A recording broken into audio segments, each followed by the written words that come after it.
Hello again. It takes very little these days to cause people to feel traumatised and violated. When a black woman at a reception at Buckingham Palace was asked where she was from, that was enough to trigger a terrible emotional crisis and make headlines in national newspapers. An aide at the palace asked where she was from, you see.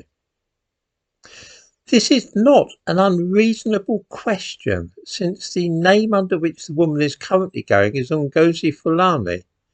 She may be seen in the thumbnail to this video. However, it caused a lot of upset and people calling in the press and all the rest of it.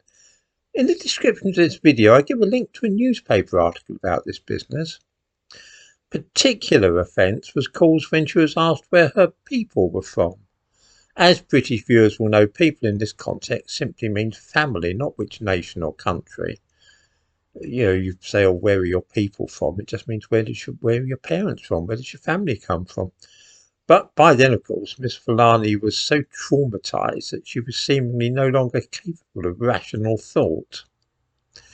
The great irony here is that this is a woman with a deep identity crisis, and I'm not at all sure that she knows herself where she is from. I give a link to an account which she gave of her own life a while back. Her parents come from the Caribbean. They were called Mildred and Gladstone. She certainly wasn't christened Ngozi, that's for sure. Like many black militants, she has abandoned her English name and adopted an African one. That being so, it does seem fair to ask where she thinks she is from. Abandoning an English name given to you by people from the Caribbean suggests to me that the person does not think of herself as being either from Britain or the Caribbean, but instead feels that she is in some sense from Africa. Incidentally, the document which tells us about her background, written by her, has some amusing bits. She is supposedly an academic, and yet her grammar and syntax leaves something to be desired. She begins by saying, "My parents came to London from the Caribbean," and puts a random apostrophe in parents.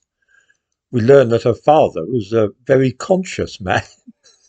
One suspects that she in fact wishes to convey that he was conscientious. Then she tells us that she has a bachelor's degree and a master's. Bachelor's is spelled with a T. One begins to see how it is possible to move through our higher education system in this country, even if one is semi-literate these days. Inevitably, she also writes, "That is my truth." All my sympathies in this case are with the woman who was forced to resign over this nonsense.